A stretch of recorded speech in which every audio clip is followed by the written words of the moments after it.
see the good become champions.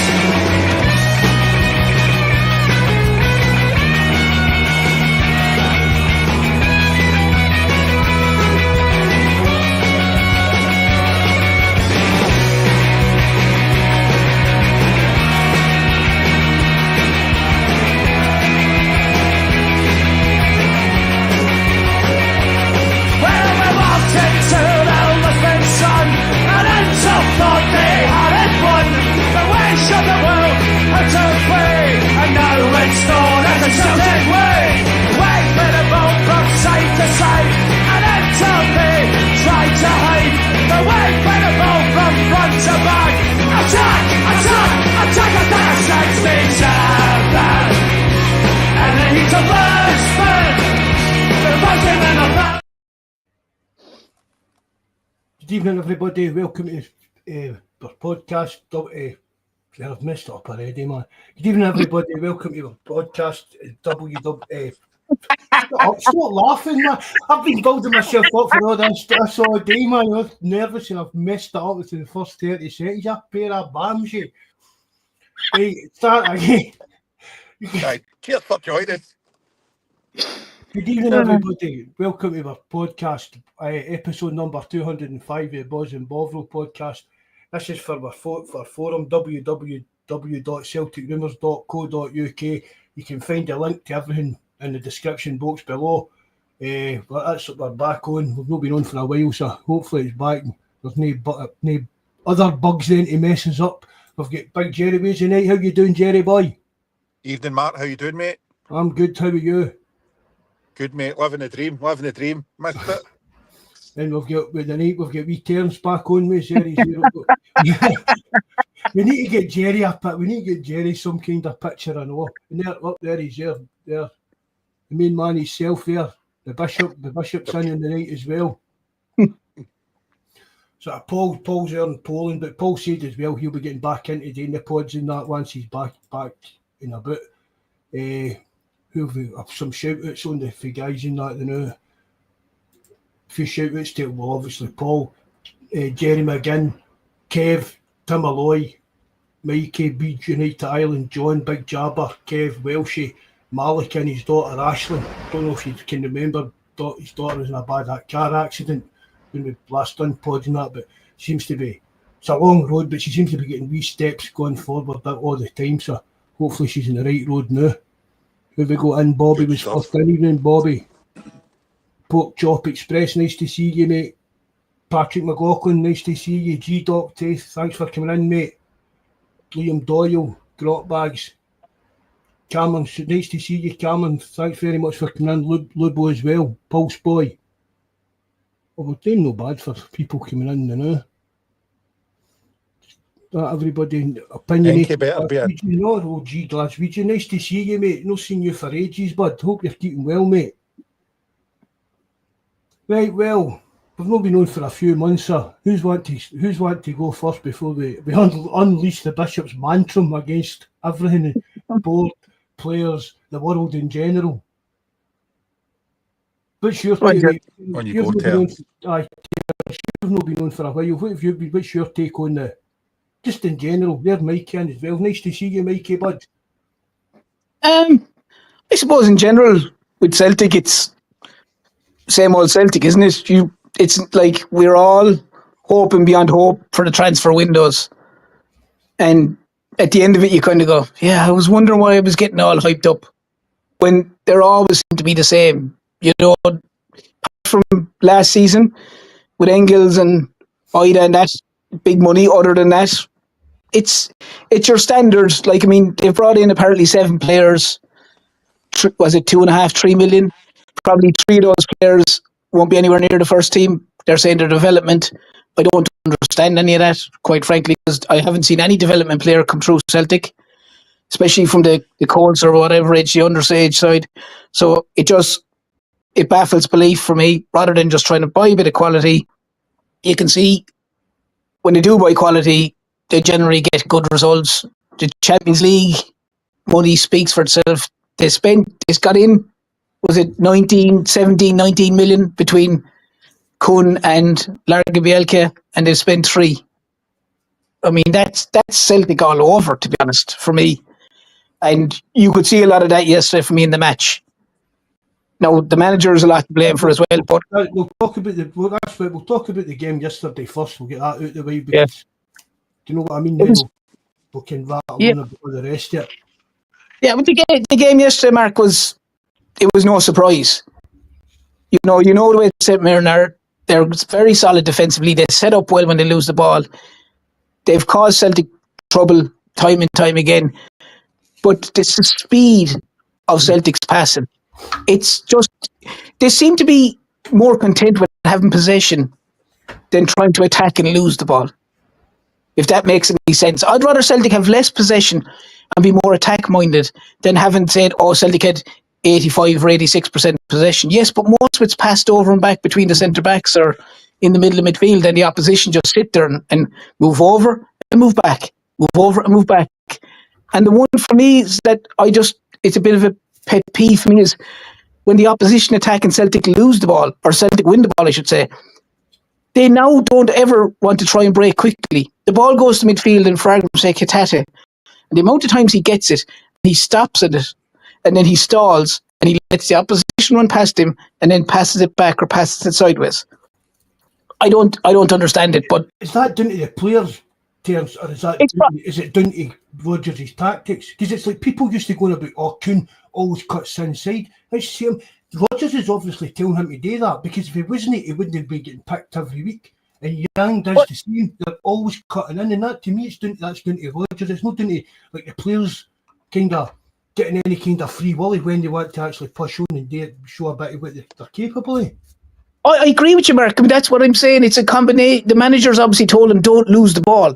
It seems to be a case of they're happy to have 85% possession. I'd rather have Celtic have 65% possession, but be more attack-minded. Like the opposition just go back to a back four and a back five, and Celtic just pass it over, pass it back, pass it over, pass it back. And we're hoping that someone from the opposition will switch off. You know, unfortunately, Celtic don't have enough quality there at the minute to make a difference. Like Ida, and I know he's Irish lad and everything. Oh my God, some of the chances he missed yesterday were terrible. Like, and I just think they're lacking. Like Celtic, anytime you'd ever rave when we watch Celtic play is when they played high passing or high tempo football, quick passing and quick movement. What's the point in being labouring when you've got a guy like Maeda up front? Like, guy's lightning quick. Like, you know, you were giving him like there was times they were getting the ball and they were trying to flick it over with 5 yards of space before the end line. I don't know. I think the tactics are all wrong as well. I think whether Rodgers is trying to prove a point, I don't know, but I mean, that's what I was going to say, Terence. I mean, I said this to you last night when we were texting each other. That it's like Rodgers comes out and. I mean, we know he's a politician. He says what he needs to say and get message. We know what he's like when it comes to talking to the press and stuff like that. But we talk about Rodgers comes out in the press and he's, it's my job to take on these players and improve things and keep driving them on to be better. Who's improved? I agree. There isn't anyone. There isn't anyone, Mark. And that's a cop out. These are like Big Ida, right? Big Ida. I mean. I like the big guy and I would like him to do well, but every passing game I'm starting to lose faith in the guy.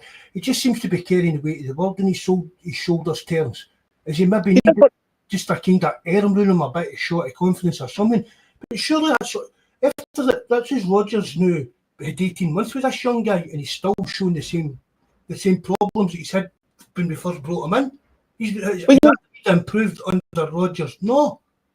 No, he hasn't. But at the same time, Mark, you can't be offside as many times as Ida was offside yesterday in the first half. There's a level of laziness there on my behalf as well. Like watching him, you're going, listen, you're standing offside. Will you just get back on side? Just try move 5 yards left or whatever. Like he was probably caught 4, 5, 6 times offside in the first half, and his finishing he's a Celtic striker is going to get a hat load of chances during the year, and any half decent Celtic striker should score 20 goals in a season for Celtic. Any half-decent Celtic striker. Between the cups and the leagues and the whole lot, they should score 20 goals. That one that hit the post, my heart sank for him. I mean, I could have scored that, balancing And on that's like missing your mouth with a fork. Like, that was terrible. balancing on one leg with a crutch. I could have still scored that one that hit the post. My heart, see, as soon as I'd done it, my heart did it. Sank for the lad, I do.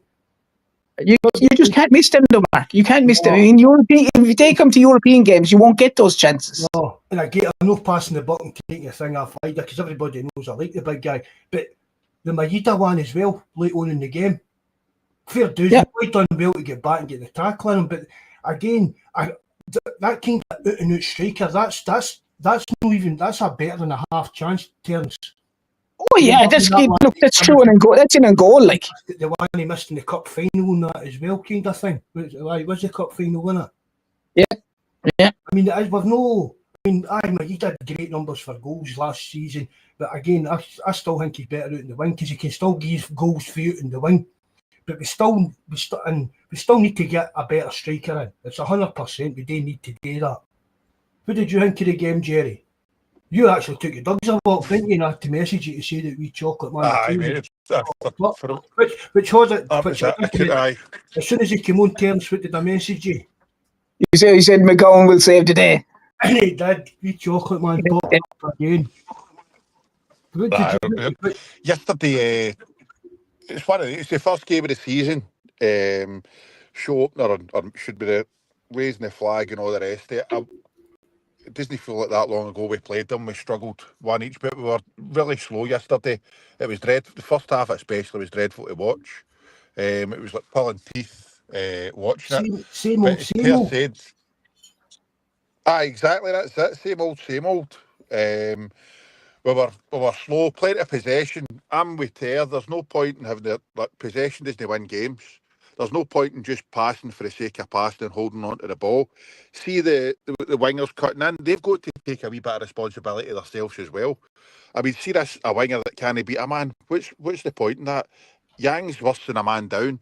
And I don't know if it was Rodgers' way of trying to say to the board and keeping Yang on for so long that he did yesterday, or the fact that he maybe only thought Jamesy's got 30 minutes in his legs.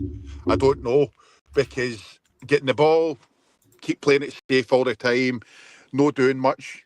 Yang's like a stolen motor to me. He runs about like a headless chicken, and I'm not a fan. He should have been starting yesterday. I'm not want to get too critical first game of the season, but it was a tough watch, and the only way we were going to score yesterday was with a deflection or whatever.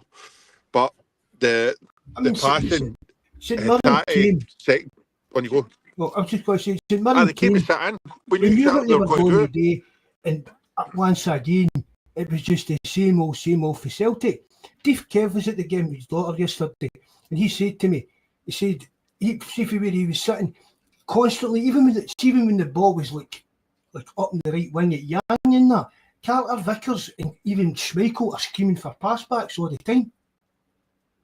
Aye. No, why does Celtic need to do why does everything that Celtic do on the pitch need to come through McGregor?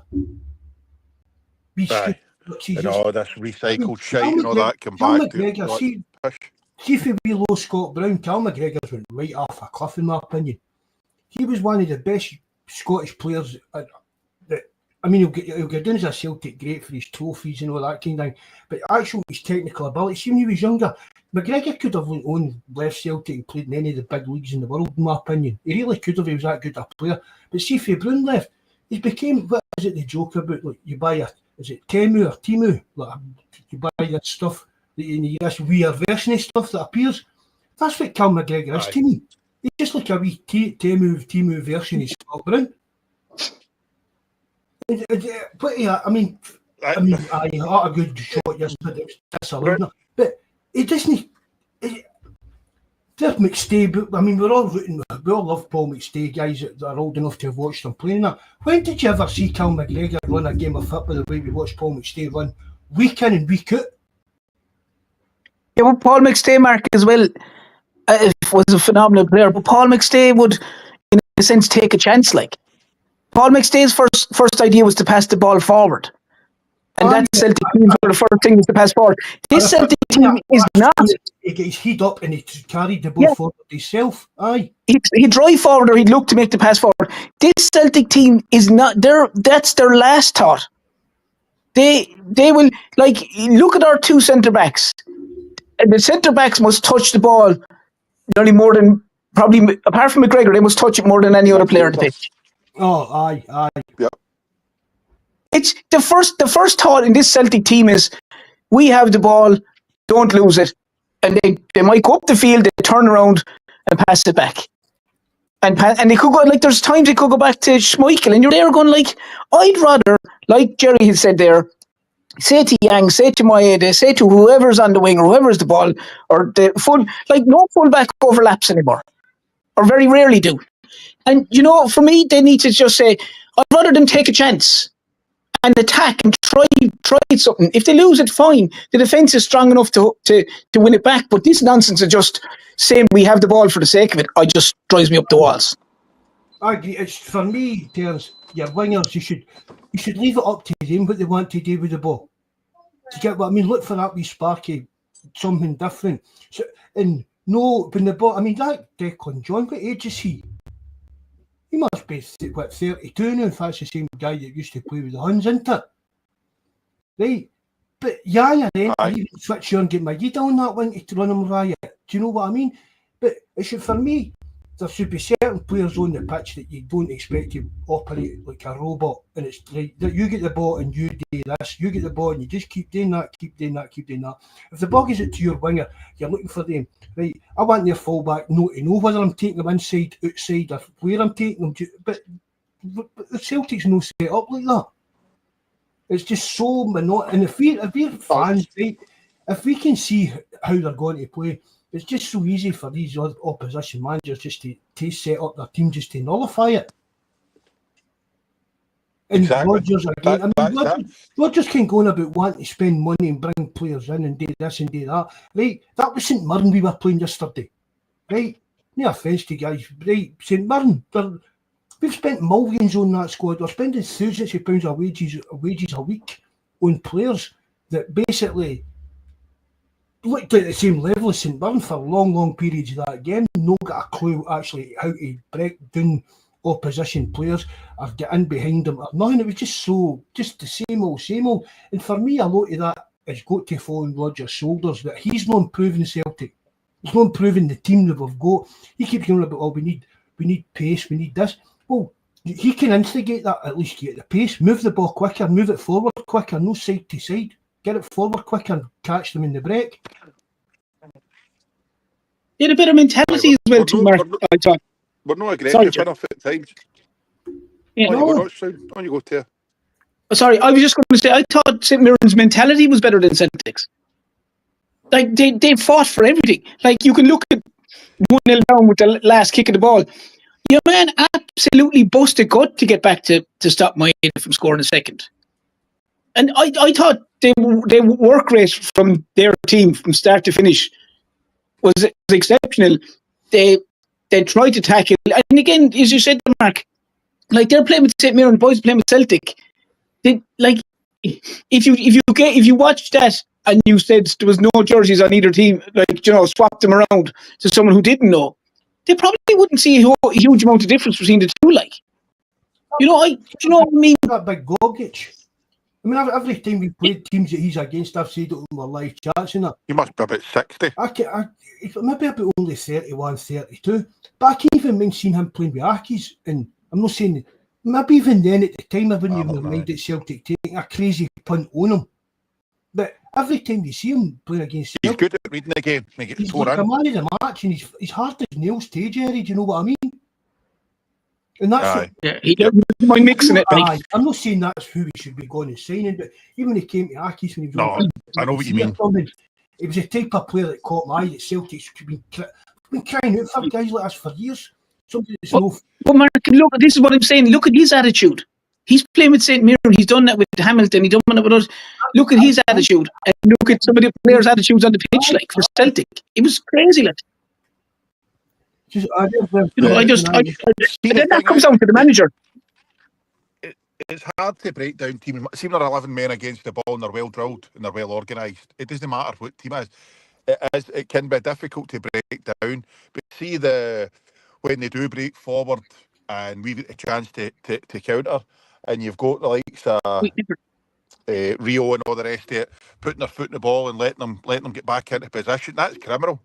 We need to break with fast, quickly, and with purpose. And we've got Maida, it's lightning fast up front. Yang's quick, but same with Ida's no the slowest. But I think we could have opened the gates and just let them keep running. But we should be trying to hit teams like that when they're coming up, try to attack for these set pieces, and we get a chance to go forward. We put our foot in the ball too many times yesterday when we could have broke a lot quicker than we did. But that's why I'm thinking, though, that's what I'm saying, Jerry, that's down to the manager. There was a wee bit no, I wouldn't say worrying, but I don't know if it was a message to that board to say, listen, we need to get fresh faces in and a few more bodies in to be starting first team 11, then going with the relying on James Forrest to come off the bench and all the rest of it. I'm not having that. See what they're sending message to do. No, maybe if see that doesn't come into it for me for an equation for a match game, Jerry. You can't. But it's like that performance yesterday. We're kind of, because it's a transfer window, everybody's up to high door, all players signing, all that. You're using that as a kind of excuse. Granted. That was still, Jerry, first game of the season. McGregor's been in how hot he was to lose the cup final. Oh, that's kind of part of how hard they've all been training and working over the summer. And then the players came out and put that performance in yesterday. But the tactics are 100% on the managers. Like what Jerry said there a minute ago, and I said it as well. The times where Celtic broke from, say, Mirren corner, and it's into the midfield, and I watched the Tata at least 3 or 4 times. He stops the ball. His first decision is hold it. He lets one or two of the opposition run past him, and then it's back to Carter Vickers, and it's like, okay, we'll start again from here. That's down. Now that's 100%. There's the manager to blame there, but there's also a player to blame there. The player can surely take the ball on and drive on. Do you know? I know the manager's obviously, but this is my thing of the possession. Show me the possession in the final third of the pitch. Show me the possession in the red zone, if you want to call it, whatever the terminology is for it. Show me how much possession they had there. That's what I'd like to see. Not to see how many passes went off the halfway line or between Carter Vickers and Scales and Tierney and Johnson and all the rest. Do you know, that means diddly squat to me, like. I totally agree with that. It's as if... What's the difference between the tactics for last season to this season? Well, on this shown, Jerry, nothing. That's what I'm trying to say. I agreed. So, we're going on about Rodgers wanting to improve things, and we kind of thought with pre-season we'd maybe be trying a different formation. But we're going back. We struggled to break down St Mirren towards the end of last season, had to rely on James Forrest last minute, and then again yesterday, fair dues, maybe if we had a decent centre forward, they've buried one of the 2 chances that Ida had. But again, tactics are the same, nothing's changed. We knew how they were coming to play. But again, teams are able to counteract us as well because we've no wingers. Well, we're struggling with wingers, and we know how our wingers are wanting to play. It doesn't help the fact that Big Ida couldn't hit water if he fell out of a boat. Actually, Celtic need to go and have spent £30 million on players before yesterday, Jerry, to beat St Mirren. No, I don't think they do, Mark. But what I would say is, and Jerry's making the point there as well. But for me, it's like, I know we're saying we're playing the same as last season, but for me, if Celtic move the ball quickly into space with speed and have runners, they will beat any side in the SPL. And in most sides, they'll beat them comfortable. If Celtic continue to do the same nonsense that they're doing of thinking that they can pass 800 passes, 900 passes, half, 3/4 of them, if not most of them, between the back line, and expect the opposition that they're expecting the opposition to come out and look for the ball back. The likes of St Mirren and most of the other teams in the SPL will be quite content to sit in front of Celtic. Mm-hmm. Let Celtic sit in front of them and pass the ball over and back. And until they decide to play with a bit more pace and to be honest, Mark, a bit more courage. Aye. And like Hatate, when Hatate came in, his first instinct was always, and we would criticise him for, he was always a first-time passer. Sometimes he might do it a bit too much, or he'd always look for that 50 or 60-yard pass. He doesn't do that. He doesn't do that anymore. He gets his ball. The first thing he does is control the ball. Yeah. But sorry, and he doesn't do it anymore, Jerry. First time, one touch passing, and we cut them right open. That's exactly. That is the way we should be playing. This is what you're saying, Terence. Right?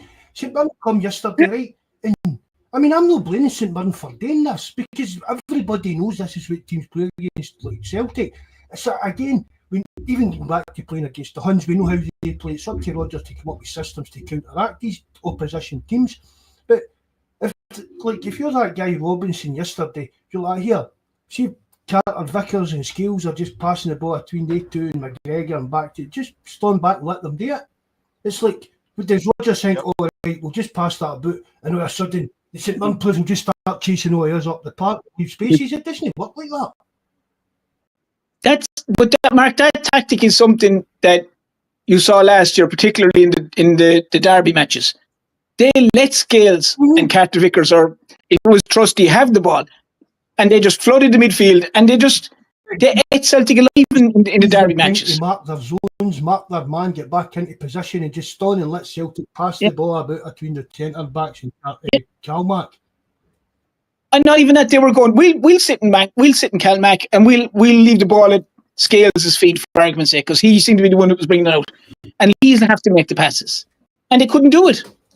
They just couldn't do it. When was the last time, to use guys, even the guys in the chat, right? When was the last time you saw a kind of that, what would you call it now, like skills moves, like something off a Celtic player that actually go at you off your bum? Do you know what I mean? Something a bit special, a bit different.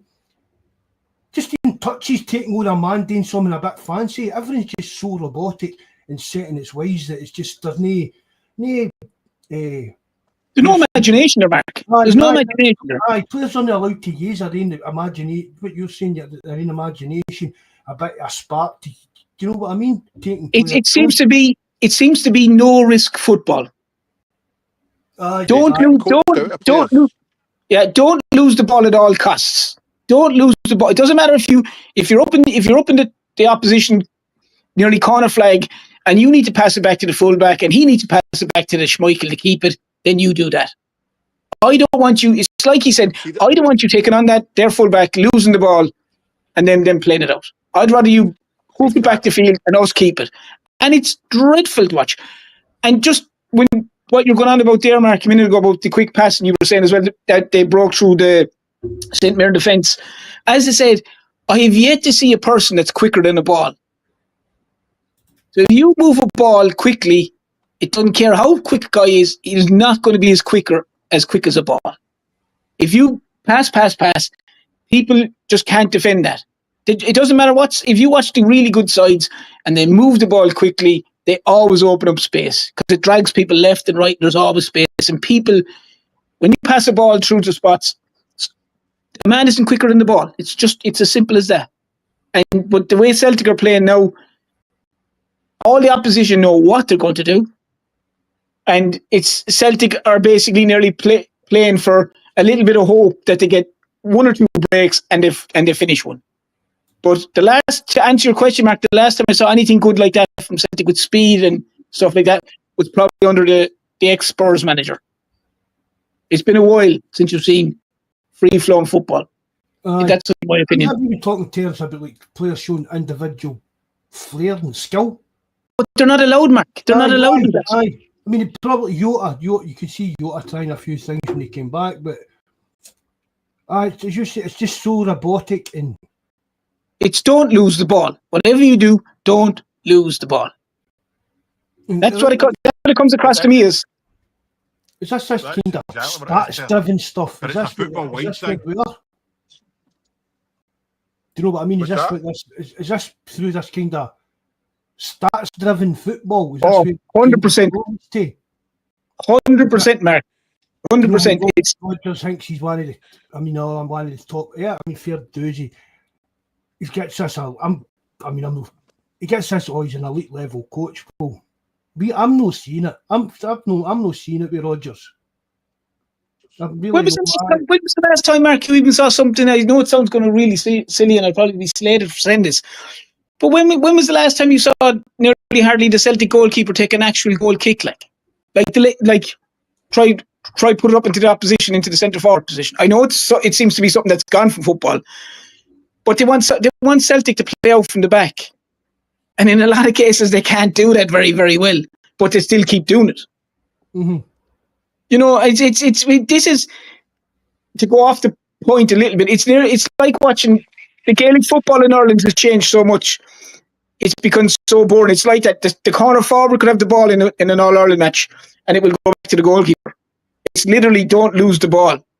And this is what it is for me looking at Celtic. It's keep the possession, keep the possession, keep the possession. Don't try anything fancy. And everyone seems to be the case of, I don't want to be losing the ball. I don't want to lose the ball. I don't want to lose the ball.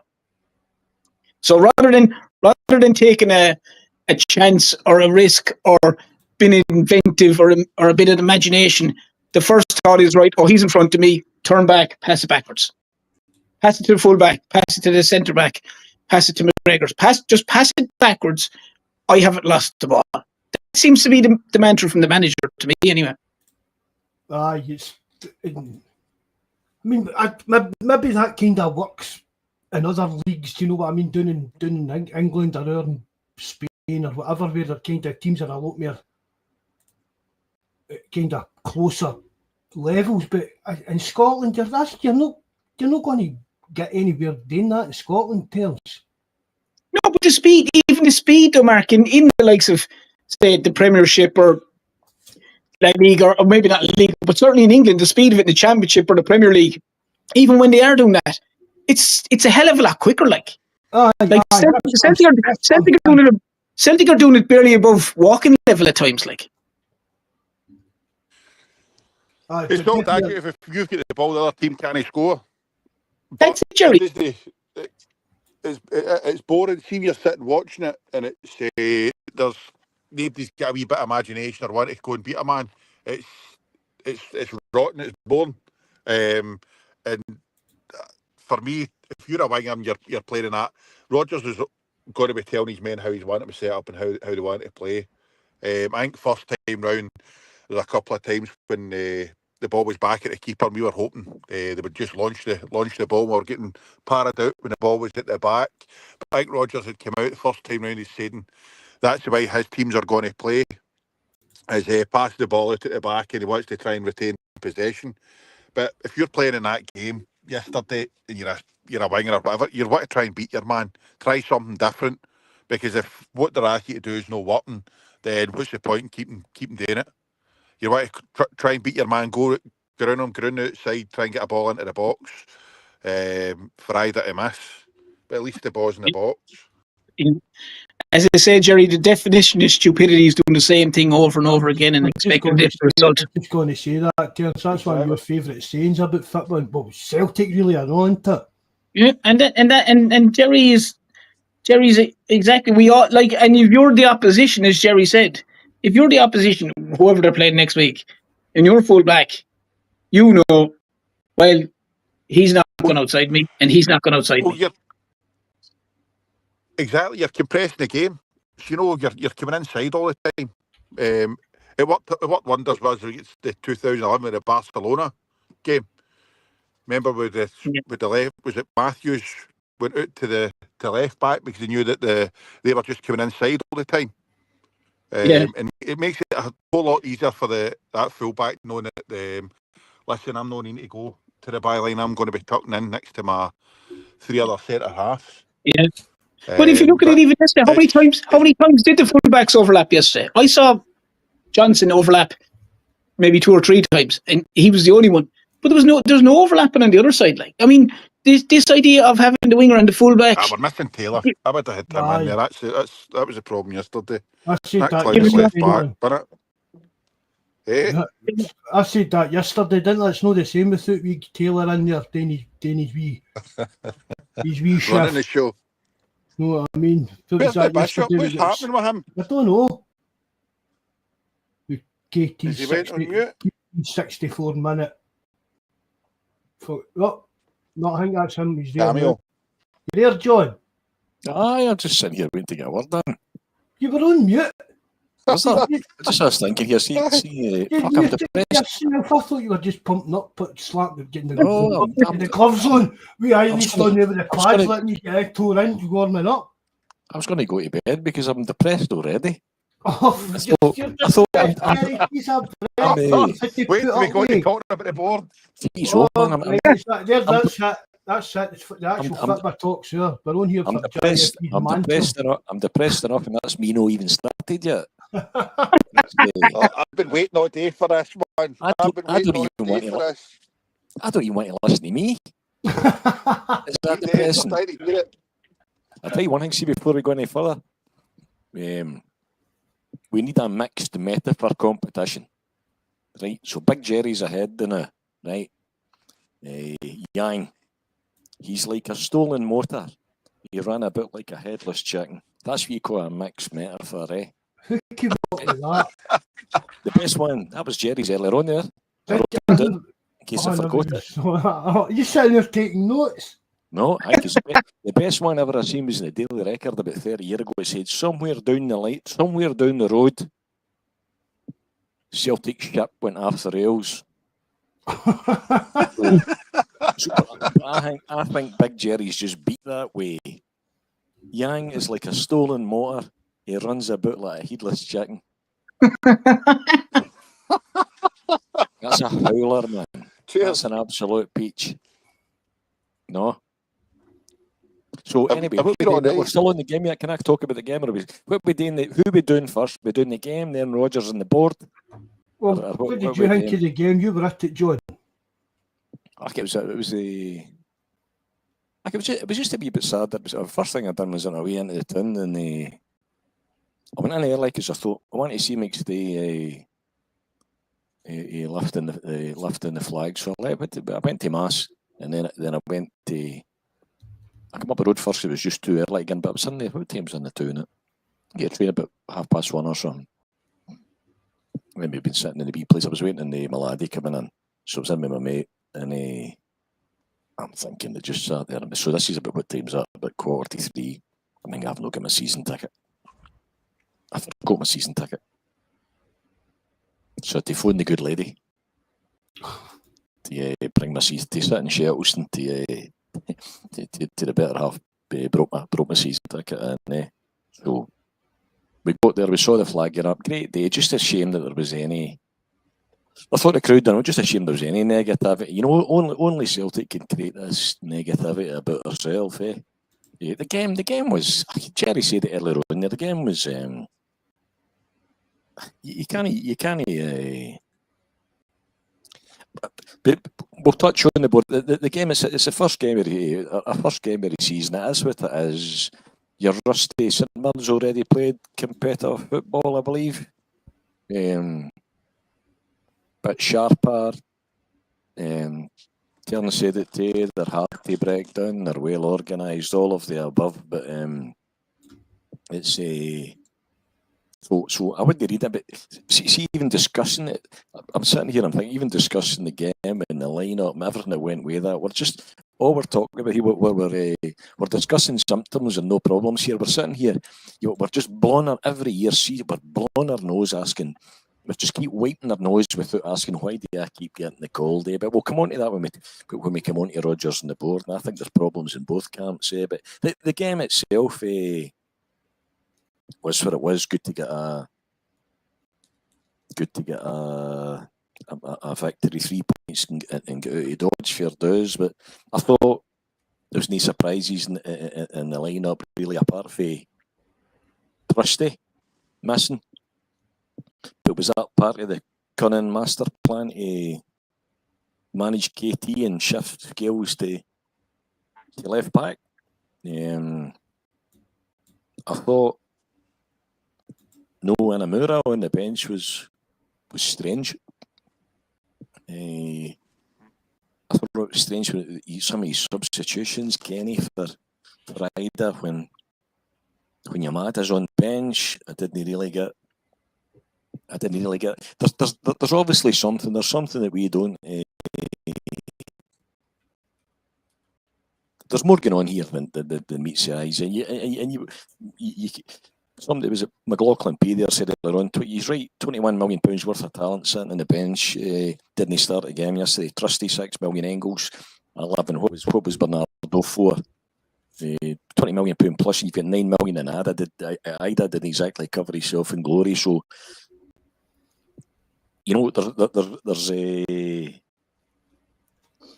You know, why are we where we are? So the game was a great. Listen, it was a great day. Great typhos for the. Got my hand on the big banner that came in for John Clark as well. I thought the one for John Clark and John Fallon was excellent. It was great to be back at Celtic Park. But so Dermot Rodgers. I mean, I'm no Rodgers' bigger fan as a man or as a manager, but I'm determined not to let them kill my joy. But I'll tell you something now, and we can touch on it. There's a big part of Celtic losing its soul. In terms of you're watching corporate Celtic, PLC, so many things you're seeing for the banners outside, the state of the place on the way up, the stadium's needing done up. They done it at the end of the season too. They played loud music over the top when players are walking around the park. Folk wanted to say their goodbyes to Taylor. They done it yesterday again with McStay coming out to raise the flag. They're just the disconnect is just the disconnect continues. You mean you start again with that's what it was. You've got a second choice striker, as I said during the week. You've got a second choice striker. Do your first choice, and I'm not joining the batter Ida. I think Brigade. I think Ida could be. I would love to hear his name chanted yesterday. I think Ida could be loved to wellness. He's obviously a confidence player. He's not in to hear some of the crap. Is he a Celtic first choice striker? No chance. But that's no his fault. I just chip in with this, John. See, for 2.5 years, we watched Kyogo missing these so-called sitters that Ida's missing. And we kind of forgot. Do you know what I mean? How many games did we sit and moan about Kyogo missing sitters? I mean, Kyogo was electric when he came out. I mean, I'm not doing it. You've picked me up wrong. I'm kind of defending Ida, but I tell you something. There's no chance can you get through this campaign with Adam Ida as your first choice. No chance. You've got what was your second choice striker? Now your first choice striker. You've got your backup striker, Kenny, coming on to replace him when we've just spent $1.5 million on a Japanese 25-year-old player that's led the line in Japan. That's lost on me too. You've got your best striker playing as a winger because you've got no other options. You've got Talio and Yang told they can't leave the building because we've got no other options. It's absolutely and utterly shambolic. But that's another thing. But in terms of the game on the day, listen, 3 points out of Dodge. A lot going on. There's obviously, to me, as I say, we're discussing symptoms here and no problems. I think there's deeper systemic problems at the club that we could maybe only. If you're going to talk about the board and talk about Rodgers, it's turgid to watch as well. It's one pace that's pedestrian. I think the criticism my man of the match was Scales. Followed closely by AJ, and I thought McGregor had a good game. And I think the criticism of McGregor's hard, particularly when his biggest compliment I'll never get yesterday. When McStay says McGregor minds him himself in so many ways. So there'll be you'll not get many bigger. He can put that accolade up beside all his trophies and his titles he's won. He didn't list him, did he? It was probably mean he's a wee quiet guy in that. I think that's a bit harsh. I think we all agree he's no number 6. You see, once St Mirren go behind yesterday again, they turn up the bullying tactics and won again. Once again, we've got nobody to protect her. Our players run a bit as you've been able to pass them on and say, right, there you go, that's payback time for that last challenge you had on whoever they're there. Even if you had Grant standing beside me, Steve, whatever it was, there was always somebody passing. To me, and I know we need you can't get through this campaign without as your first striker. If you're going to go to Europe, you need when you're against quality opposition in Europe, you're going to need a number 6. You need a central defensive midfielder. Or a change in tactics. Aye. And even I mean, some of the I said it earlier on, John, I don't know if you're listening, some of the best football we've seen from McGregor was when he was playing in the 4-2-3-1 beside Scott Brown. Aye. So why, I mean, I keep going on the Discord about how I'd love to go back to that 4-2-3-1. I just think it's a great formation and it kind of seems to suit what Celtic fans want to see the way the team's set up. Do you know what I mean? And but your replacement left back's not even on the bench. I see. We've had a replacement left back. You can see. They get flung in Amura get flung in a couple of pre-season friendlies to cover at left back. Meaningless games. Celtic will sign another left back. You think so? I love all your optimism. I love seeing on the forum day. The board will do this. The board will do Celtic will do that. Celtic will sign another 4 or 5 players and will spend between 25 and 30 million quid. You reckon? Aye.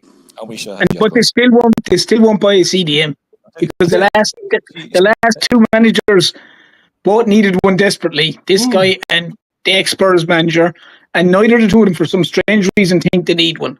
I have no idea why. I tell you what, we're sticking with it again, but here's your problem you've got here. Here's your dilemma. Your dilemma, as they say, and McLaughlin P touched on it. I've got no time for the Celtic board, as you know, and I think they're totally and utterly out their depth, and I've said that for a long, long time. Where's the fit brain? And I don't think they are capable of taking Celtic to the next level. I don't think they're capable of making you the best you can be. But McLaughlin P said earlier on, you £20 million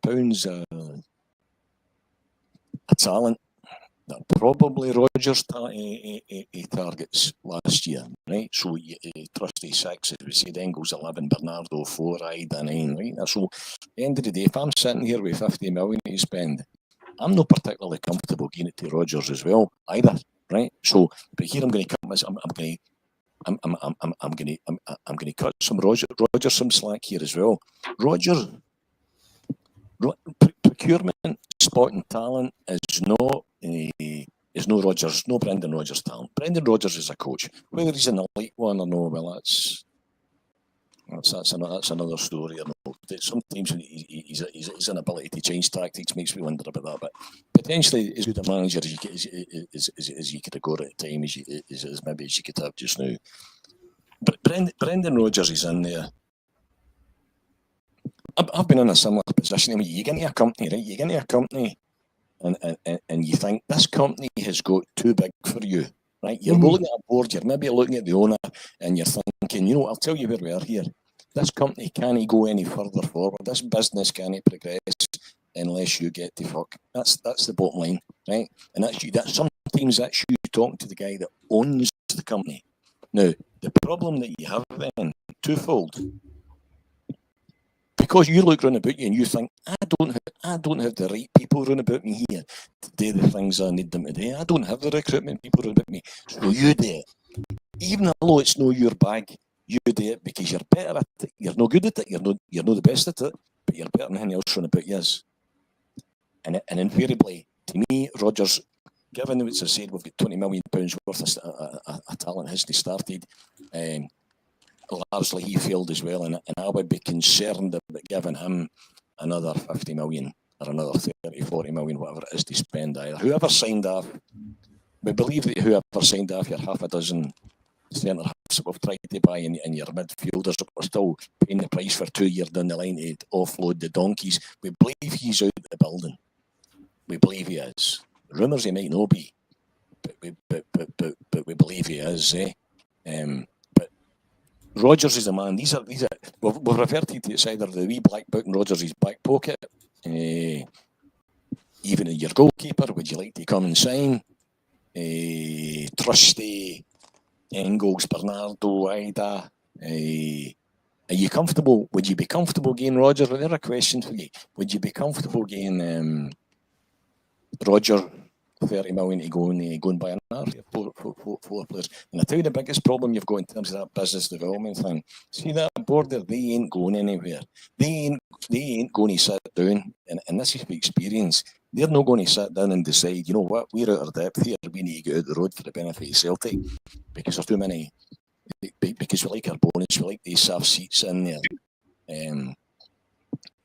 Brendan Rodgers, if he challenges that, is going to get dumb McKayed. See, when you get into a business like that and you say, excuse me, why are you on the board? See, when you get in there and you sit with every one of them on the board and say, excuse me, Brian Wilson, why long have you been on the board? 40 years. What do you do? How does Celtic benefit by you being on the board? What expertise do you bring to the party? See, when you start asking the questions at that level, you're getting plugged. You're getting Don Mackay there. So it's even discussing tactics and where we go and why we've got fucking Tilly on Yang can't leave the building, why we've got a £250,000 punt as a backup to Kieran Tierney, why we've now got a second place striker as our first choice striker. Kun Kyogo,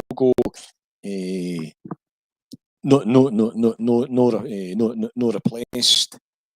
Before you get to that, it's almost no worth talking about, because you're just talking about symptoms and we're not talking about it. And we're not talking about the problem. As I said, back to the analogy you did the first time, you're wiping your nose all the time without discussing why the fuck do I keep getting the call to you? So, if you thought you were the president,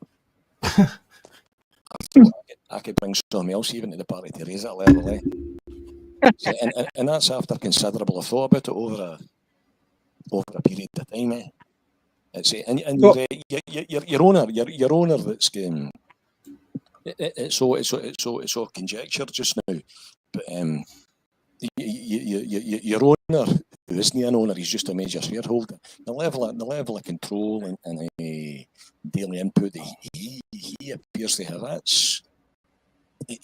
problems are systemic. I think it's not just him that he's got the power, John, but it's not just, it's because it's, I mean, he's only got, what is it, about 34% of the shares, but it's him and his wee cronies and clique that make sure that he's got the power. Going back and read Dermot Desmond's after the COVID season, when he said in 5 years' time, well, that's his year now, he says he would have a better team than Martin O'Neill. Well, he's failed in that one. That's just an aspect. That's just an aspect. See, that's a wish. That's a dream. Unless you've got a business. I mean, a business objective. What's your take, John, on this? But that guy, is it Phil Larkin? No, Paul Larkin. Paul, the things he put up. It's Dermot Desmond that's put the keyboard showing 6 signings in. I don't know. I mean, well, John, my take on that is the only reason for him doing that was if he was looking to sell up. And we know that's not going to happen. But see, I was thinking earlier on about it, and I was thinking about what we were going to be talking about. Could it be that, I mean, over the last couple of seasons, John, there's always been a kind of wee murmur that there's going to be changes in the boardroom and stuff like that. Like, could Dermot Desmond be ready to pull the trigger on that? And that's why he's holding back money. But again, why would he do that? I don't know if that's true or not. I mean, that Paul Larkin, he's got a lot of respect. I'm not going to say, I'm not going to bad news, you know what I mean? But it's a weird thing. It just doesn't stack up to me. You know, you got there yesterday, the stadium looks tired. It's you just think the squad's a fucking shambles, There's no other way. If we get good players, we've got good players. Is there a strategy? No chance. See, the trust the process, but it makes me want to jump off a tall building. I know, I love winding you up with that. Fucking process. There is no strategy. The latest one over the summer, I know, is that so they're going to present the project to a player. That's the latest kind of buzzwords. I mean, not just Celtic, it's the kind of latest buzzwords about the transfer world on Twitter. Like, Liverpool are going to present their project to so-and-so to see if he wants to sign and all that part. But assuming, John, what you're saying, right? If the board and the I can't, like yourself, I can't see there being any change whatsoever.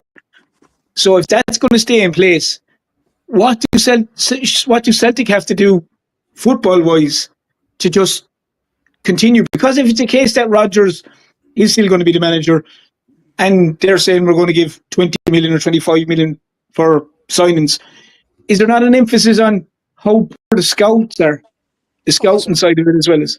That's what I mean in terms of when I'm saying that the problem's systemic. The problem's no way. The problem ultimately, like, as I said, I've been in a different scenario in Rodgers' position. As I said, you're in there, you're thinking. Rodgers buys all his machine. Rodgers said, "I'm a coach. I don't. As I said, I'm no Rodgers' biggest fan as a manager or as a man. But when he tells you I'm a coach, Rodgers would thrive if there was a Brighton or a Copenhagen where there's a recruitment strategy and you present him with the best that you can present him with, and you tell him, coach them. But he's a coach. He knows. So you're in that position and you're in there and you're thinking, man, oh man, that's no here. So he gets into that wee black book in the back of his pocket and says, Smichael, any chance you come up? Trusty, what's the crack? Ida, do you want to sign? So in so many ways, you've paid He's over not the coaching them, John. No, That's what I said earlier on. Who's Brendan Rodgers? They're big eater, right? Big, as I keep saying, run about as if you get a weight in the world on his shoulders, right? And a few goals and stuff like that. And hopefully, do you get what I mean? A lot of Celtic fans might change their mind, but it's like no matter how many goals Big Ida scores for Celtic, the fans will just write him off, right? But that's 18 months that Rodgers has been working with him. Is he improved? What Celtic player has come in under? If he's a coach and his job, he comes on. My coach is to make these players better and keep moving forward, and he's not doing that. I'm not exonerating Brendan Rodgers in terms of tactics, the horseshoe pass and bore the arse off you. I'm not exonerating for that. The reason I'm cutting him slack, I'm cutting him slack for recruitment failures. There's no his bag that he's had to do the best he could because the fundamental infrastructure isn't there at the club in terms of. He's come out himself and said that there isn't any signings that Ernie has. And then he flows in club signings and all. That's him just trying to pass the buck again. Club signings should be happening. Guys that are in contract. Absolutely. The thing about it is, there should be some, whether it's, I don't know what Tisdale's doing, right? I keep going on about it. We should have a director of football in place. Right? Rodgers is only going to be here for we know 10 months. Right? And all this, they're not going to give him money because he might not be here. There's managers in Europe spent hundreds of millions of pounds this month and the next, and they'll be lucky in their job in 6 months. You know what I mean? All the public teams that's fork out money left, right, and centre. Other managers, a lot of the teams, their managers are half a dozen games after the sack. They're getting name money, so I don't buy into that. He might not be here, so we can't give him money. And the reason to that is then it's out of his hands. Then there should be somebody above Rodgers saying, right, if he's not going to be here, it doesn't matter. We've still got to plan for the next year and the next year and the next year after that. We've not got that. That's the reason what I'm saying is the problem. The problem is systemic. It's systemic. You've got no business objective. Your recruitment. I mean, we believe that Mark Logg's away that was responsible for the 23 transfer window, but for the Naroki, Lagerbielke, Yang, Kwon, forgot half of them, Talio, etc. But Ida Engels.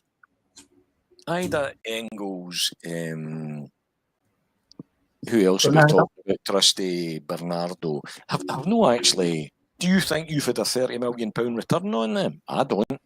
No, that box looks for Rodgers, but the slack I'm cutting him, having been in a similar position where you don't have the right talent round about you, and you think, you know what, I'm going to need to do something that's not even my bag, because there's nobody any better than I'm in here having a go at it. And then invariably you have a go at it and you fail and you look the bad one. because there was fuck all else any better run about you, and all you did was do your best in terms of saying, Casper, any chance you what you doing after this? Trusty, what you doing after this? Ida, you're right. Director of football, these players should be coming in, be the club signings, prospects, whatever you want to sign it, plus. But where's the business plan? What is the fucking plan? Are we going to buy 2 development players every year and 2 first-team ready players? What's the objective? Do we want to qualify for the last 16? Do we want to qualify for the last 8? There's fucking none of that, Mark. There's absolutely. I'm no any closer to the Celtic board or the Celtic workings than you or anybody else is. I'm just going by my experience from a business development perspective. I've been inside loads of companies and seen what I see.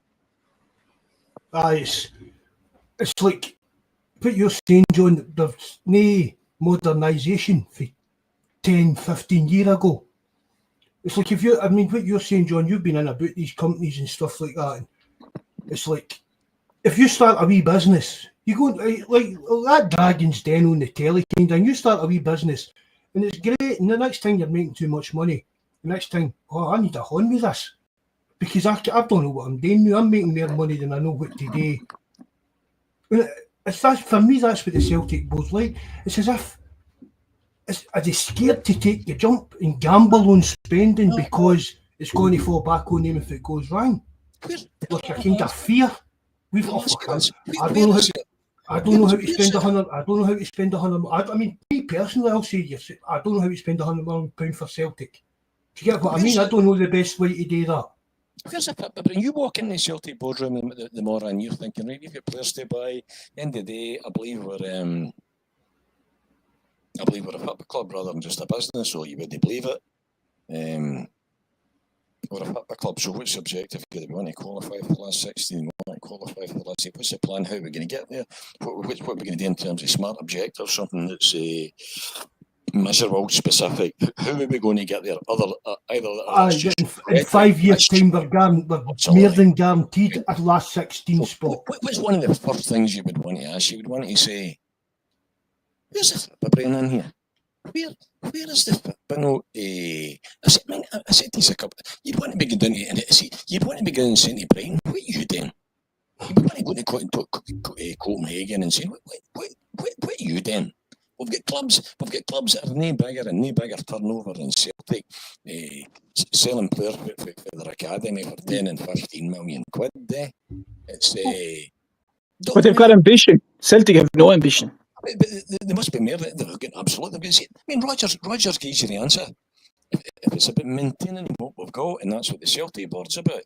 Keep your seat, keep my dividends. I've got or do you want to move? That's all it was. Like if you look at it, John. If you look at it, some of the players that were linked to Celtic even during the summer, like. It was like a Take That reunion or something. Coming back, and then they were saying Edward might be coming back. You know, all these guys they sold on, and all of a sudden they were surplus to requirements in their club, and they're saying, "Oh, Celtic might be taking them back," and this and that. They're like, that to me just sums up a lot of it that they were even linked. I know they probably weren't, but it's just players that didn't want to be here in the first place. There's as much chance of the Celtic board sitting down and thinking we're out of depth here and we need somebody else to take this to the next level, right? There's as much chance of that as you have of the government sitting down and deciding we need a fairer redistribution of wealth here between us to you. Please don't vote for fucking Christmas. They're not going anywhere the easy way unless they go the hard way. But John, see really, I mean, does the board need to leave? Can you not just employ somebody? Right, look. Where's that Tisdale fella, Mark? Yeah, well, he's away scouting a fucking Swedish centre half that we don't need apparently. But nor does he want to leave that Swedish centre half. The fella he scored a goal or something in the last minute game or something, and he was like, "I've no intention. I love it here." But like some of the stuff that they done this year was ridiculous. Like, but even fair dues, we're choking for transfers for here and now. But I mean, any other week it's just a case of Celtic scouts will be looking at a player because it's a transfer window. It's just it's blown out of proportions. as you're saying there, in terms of Edward was coming back, this one's coming back, we're looking at this one and that. Half of it was just made up nonsense because, as the words coming out of Celtic Park, it's just none. There's nothing. There's no gossip or nothing fine about Celtic Park, But even stuff like, Mark, that you saw that there was, I say, a fella at the championship, I think, midfielder who was supposed to be a decent player, blah, blah, blah. And I think they were quoting they wanted 5 million or something. And Celtic were going in with 1 million or 1.5 million. Fine, you can argue the point that Celtic are entitled to bid what they want and the players' team are entitled to ask whatever they want to. But I just think sometimes it's a box ticking exercise for them to say, oh, well, we did try and sign him, but we weren't able to. But how much it's true, Terence? Oh, I get that, Mark. I get that. Do you know what I mean? I've said this to people, I know, see, when we were younger, you get one newspaper a day. The guys just didn't make up one story every night to fill their column for the following day. See, now with the world in the kind of internet age, there's news minute by minute. See all this minute by minute updates on transfers and that. It's all a lot of garbage. See all this on Celtic. Celtic have made their third bid of 1.8 million. I don't believe a word of that. It's all just made up shit to keep guys in money on Twitter and in the newspaper stuff. Maybe it is, Mark. Maybe it is. Maybe that's the case. But I'm saying from a Celtic supporter, when you look at it, aye, definitely. You're just looking at it, going like, well, they've said he's worth 6 million. What's the point in bidding 1.5? Just say, look, okay, it's not for us. Do you know? I don't know. I just that kind of stuff. Just I don't understand it. And fair enough, there could be a lot of blowing smoke and all that kind of stuff that there's no truth behind it. But you like again, terms, you know what the media's like here in Scotland and stuff. It's always negative stuff with Celtic. But the only thing I would see sometimes, Mark, is they seem to be really, really quick at getting it done when a player leaves, but really, really slow at getting it when a player comes in. Now, maybe again, I'm looking into that differently. Maybe that's not the case, but that's only my opinion on it. Like, there's a classic comment we've got here, and you're probably right, Chill Paul. There, the board don't trust BR with big money signings, right? That can't be breaking news because if you look at, as I said, if you look at the £20 million talent that Disney start and yesterday, and the £10 million that did start and didn't cover itself in glory, would you trust them? Would you trust Rodgers with your? So that's my condemnation. Then would you trust Rodgers with another 30 million? But my caveat on that's no Rodgers' job. That's not the manager's job. I was just going to say that though. This is back to this whole systemic problem in needing a director of football. That's a profile of player we need to bring in. We're going to bring in 2 development players, 2 first team ready players. That's a profile of a player. And you see your manager, see that? That's what you've got. Fucking manage it and do the best you can with that. So I wouldn't trust Rodgers with big money signings either, based on previous experience, based on last year. Matt Law was rightly billeted for the planned-in transfer window we had in 2023, and Rodgers didn't do much better if his name goes against Trusty, Ida, Bernardo, I missed one, Engels last year either. So I wouldn't trust Rodgers with another. If I had 50 million in my pocket, I wouldn't get to fucking Rodgers either. But that's no Rodgers' fault. As I said, you know, I sympathise with him having been there, and as much as you're saying, you know, that I've not got the right infrastructure around about me to give me what I need, so I'm going to have the best go at it myself, but it's no my bag, and that's what you're looking at. To me, I would love, as I said, I would love to walk around the Celtic board and ask them, what's your job? What's expertise? What do you bring to the party here? What have you done to earn that? How long have you been here for? A year, Brian, fine. What you bringing here? It's and who's the fit man here? Go and answer me that. Who's the fit bringing Celtic? I think there's a huge, as you said already, John. Sorry, Mark. Well, no, what I was just going to say was there, but what I'm saying is, John, the board can still sit there and get their dividends and all their wee jolly boy out and stuff like that. Just employ people to do the jobs. To get and leave them here. But there's a huge disconnect between the board and the football side. See, what the board typically does is is the employee kowtow fucking yes man, aye. But now and again they might just pull across a fucking Don Mackay. Now I don't know exactly what the story is yet, but Don Mackay potentially comes in, and I'm just surmising, comes in and thinks he's asking all the questions I'm answering. They're like, all right, Dom, we'll not be answering your questions. You're getting fucking billeted. Did Mackay no mess up contracts, Aye, buyout clauses and stuff like that? Allegedly. I mean, we'll never find out. We'll never find out. You know what I mean? Why no? Because his fuck ups weren't that bad that they made him sign a non-disclosure agreement. So, but as you said there a while ago, Jerry, or sorry, John, like Rodgers managed Liverpool and he managed Leicester. No, like none of them would have trusted him with big budgets. That's why they have their directors of footballs and their scouts to go. This is the guys that we look at. Yeah, you know, Liverpool used a committee. Rodgers was part of the committee, but he was only part of a committee that kind of picked their signings. Leicester, I mean, people might at the time Rodgers picked Kennedy, make Kennedy director of football. Then a couple of weeks later, he bolted the course. But Leicester had a director of football, and he worked there under there. What went wrong with Leicester was money. Did something happen? Wherever their owners, families feeling money crashed and they stopped giving Leicester money. That's how Rodgers kind of failed. That went wrong with at Leicester. It wasn't really all his fault. Let's say you're sitting there, Terence, and you're sitting there, and you're the CEO, the silent CEO of Celtic. It doesn't tell you nothing. Can't even talk to you. They treat you like that's when you know you're a business unit for a club. There's not even attempting to answer the questions that I'm asking you. They treat you like a. I heard somebody saying the other week, as the CEO talked to the folk at Shop Master, no, didn't fuck, because it's a business, they don't give a fuck what you think.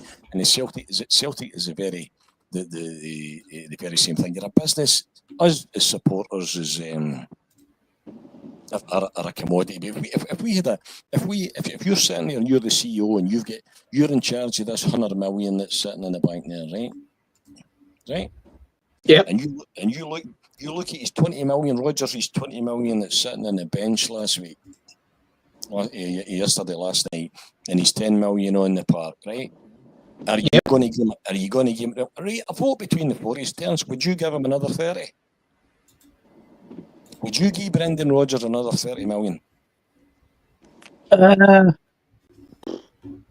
if it was just for Rodgers to spend by his own players, things probably no. The thing is, because it's not his job, Jerry. But see when he came back, he was wanting back, and for us to progress in Europe. See if they're not going to back him and trust him. There's no point in him being there and letting him continue this year. He came back on the basis that he walks down the corridor and he now sees all the names on the door that he sees head of recruitment, Mark fucking Lowell. And he thinks all the systems and fucking processes are here, heady and analysis, whoever. The boy we brought in with the wee daft hat and the feather in it, what's his name? His Dale. Doctor football. For fuck's sake, we've got all the bits in place now. And that's before he figures out that the folk behind all these doors and these are all donkeys that can't do it. So, in theory, his own words were that he was a coach and he wanted to make players, but no, the extent to which he's done that is arguable, as Mark's already said. But the extent he wants to coach players, there's been a question mark over Brendan Rodgers. He's more than a question mark over his ability to recruit and spot talent at all the above at Leicester, Liverpool, and last year at Celtic. So if I'm sitting here and if I'm the custodian of Celtic's 100 million, I ain't giving Brendan Rodgers another 30 million. But then again, John, that goes back again to why we need to. I mean, I know I'm like a broken record with it. We need to modernise as a club. We are clubs. See all these clubs that people always should go and look at what Brøndby are doing. Look at that. These clubs are doing what other bigger clubs in the world are doing. They're setting up. They're looking at what the bigger clubs are doing and saying, "Oh, we've not got the money that say Man City's got. We've not got the money Barcelona's got, but we can do our own version of that within our own budget." And that's why these teams are doing well. I might be doing a bad job of trying to explain myself. I just feel as if that board is not going to, in most boards, it takes somebody with serious wisdom and humility to be able to say, you know what, I can't take this any further. That's what I'm feeling. I have to look at Brighton, I have to look at Copenhagen. I mean, and see another thing, see if Rodgers felt so strongly about this, see the power that Rodgers has got with the fans, it could cause a civil war at Celtic if he came out. See if this windy went a pure disaster and Rodgers came out and says, look, he's not the score. I'm going to make sure he's win the league this year and then I'm off because this happened, that happened, this happened, that happened. I posted last week, I said to you, I hope when he goes this time, he throws him right under a fucking bus, eh? Get him some of his rich cronies to try and buy Dermot Desmond it. But do you think also, Jerry, John, going back to the point there you're talking about, surely with Rodgers not being, as you're saying, not capable of buying the right side, so to speak, surely the whole scouting system that's there, all those scouts should be all basically removed because clearly none of them are able to do their jobs either because they've basically brought in next to nothing. Absolutely. Realistically. 100%. That's what I mean. That's what I mean when I'm saying that the problem's systemic. That somebody. Now, as I said, I don't know that there is allegations that he fucked up some of the contracts with low release clauses. You'll go and they ought to be renegotiated, but it needs somebody to come in and ask the questions at that level. Because I tell you something, the board are not going to get there themselves. They ain't going to come to them more and tell you what. You know, the Celtic board have had a meeting and we've decided that we can't take this any further than we've already done. And we're going to bring somebody in and it's going to analyse what we do in terms of data analysis, recruitment, scouting, the whole thing. And if that means that we need to step aside to let somebody take Celtic to the next level, that ain't going to fucking happen because turkeys don't vote for Christmas. No. And to be fair, this director of football stuff it's been going on for I don't know how long now. That they're going to bring in a guy, going to bring in a guy. You know, and that it's never going to happen, and it hasn't happened, and I can't see it happening because they just. And are they? Would you think that Celtic are the only team that was in the Champions League last year, the league system, that didn't have a director of football? I'd say so. John, I'd even go as far as we're one of the very, very few clubs in Europe. I'm talking about even. You go and Google some of the weird teams and that, they've all got these, I mean, it's all different job titles, sporting director, sporting executive, right? But they've all the same kind of job. They're the overseer of the club's kind of long-term vision. And the buck stops with them. It's like what John said a minute ago. The manager comes in to manage. Yes, they have a say in signings and stuff, but you're the head of recruitment development or whatever it is, or football director, whatever it is.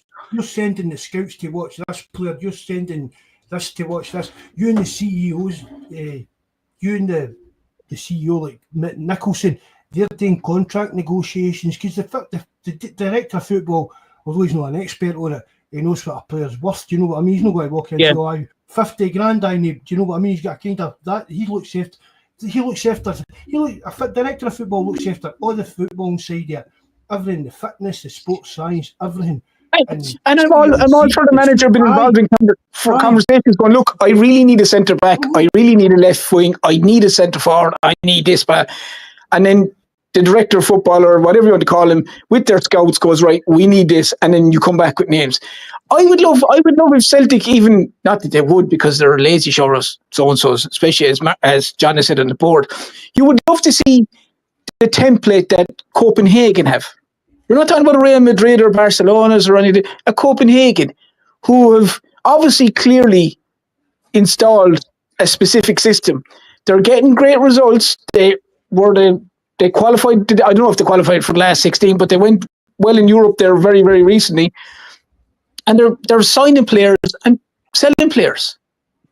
And, you know, you'd imagine like Celtic should certainly be at least looking at a team like that and saying, okay, what are we doing differently to what they're doing, or vice versa? Now, again, I know the board won't because they're obviously happy with what they have. Dennis, you've heard me say loads of things. See if you get into your average civil engineering company and you go and say to the finance director, what do you know about civil engineering? You know the answer you're going to get? Fuck all. Nothing. I don't know anything about concrete. I don't know anything about tar. I know nothing about nothing. So that's It's fine. about money.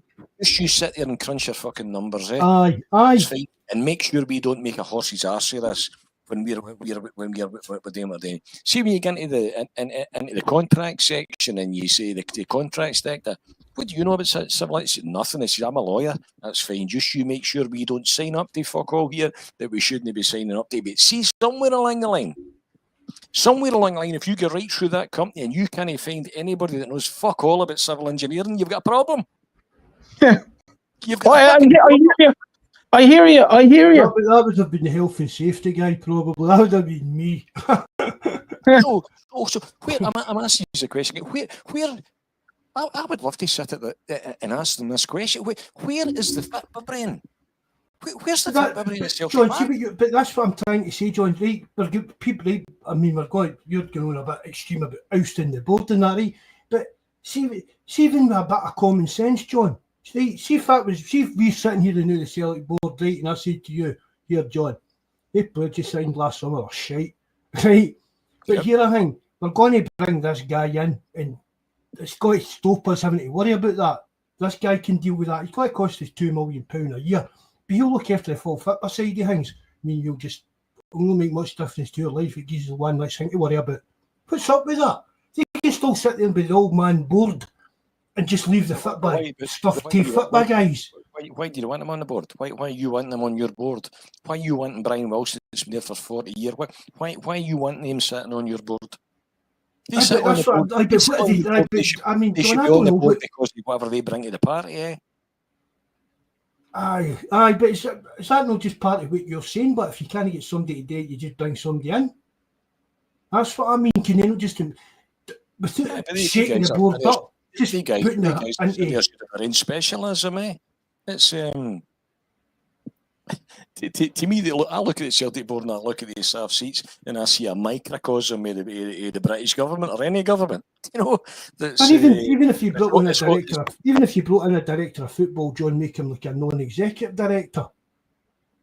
Really, you've been shouting about a director of football for it. Absolutely, that should be. Brendan Rodgers should just be presented with what he's been presented. When you think either you fucking manage it or you can't manage it, that's coach them. Go and coach them, make them the best they can be. Identifying who we're bringing in and the profile of player that Celtic need to play Celtic. We all know Celtics. You bought two centre halves in Lager Bielke and Narovsky that couldn't play a high line. You know, so at least Rodgers knows the amount of the ball that comes through Celtic's two centre halves is different for the two teams that they played in where they were defending. Hence why you saw that both of them were actually better when you were playing against higher quality opposition in Europe with your backs against the wall. But bring them into Scottish Premiership where we've got 76% possession and you're needing somebody to progress the ball through the lines, they can't do it. So a director, somebody needs to know that's how we play, that's how Celtic play. Aye. And whoever you bring in just comes in and operates within that. I mean, even a guy we've spoke about enough times, John. Even, I'm not going back on about Lewis Ferguson, right? But Lennon Miller, right? I mean, it's obvious Celtic were interested in him. It doesn't look as if he's interested in joining Celtic, and quite rightly, Celtic should be interested in him. But that decision for me, John, shouldn't be down to Brendan Rodgers. Absolutely. That should be a director of football's job. Just saying, wait the new, Brendan. As we stand in the new, we're only sat right. We've got 10 months on your contract. You don't want us to sign them, which I don't believe. But just as an example, well, what happens, Nick? What happens in 11 months when you're not here? We've let one of the best Scottish young players walk away just because you didn't want them at the time. No, that's to keep you on. If you're still here next year, Lennon Miller will be part of your squad. If you can get him signed. You asked the question and the response the same thing. What happens if Brendan Rodgers drops dead tomorrow, God forbid, eh? Aye. Well, the answer to that should be man doing brain John, eh? The systems and processes should all be in place here to do what you're doing without it being overly. Any business needs to get to the point that it can run without you. Exactly. Just going to say that, John. That's exactly the point. Like if 10 people leave my job tomorrow, the job is still going to keep going. They're just going to replace them with people that to do the same job. See And- if you're Whether that's somebody in a factory line or a shop counter or a See if your CEO business- or anything, you're replacing. Yeah. Aye. see if your That's what I business, mean. if your business, if your business can run when you're not there, you've got a business. Aye. If your business can't run when you're not there, you've got a fucking job. Whether you own it or no, you've not got a business. The litmus test for a business is it can it run without you being, and that shouldn't be. So I don't trust. Would I trust Brendan Rodgers to give him 30 million? Fucking no chance. Based on looking back at last year, aye. Well, as I said earlier on, John, neither would a Liverpool, neither would a Leicester, neither would any of these other teams. That's why they have those directors of football in place. But I'm not blaming Rodgers for that. No, I'm the same, Joe. I'm blaming Rodgers for the horseshoe passing. I'm blaming Rodgers for no thinking, right, if my wingers are pish, can we maybe play 4-4-2 and forget wingers? Can we change tactics? I'm blaming Rodgers for all that, but I'm not going to blame Rodgers for bringing in donkeys, because that's not Rodgers' job.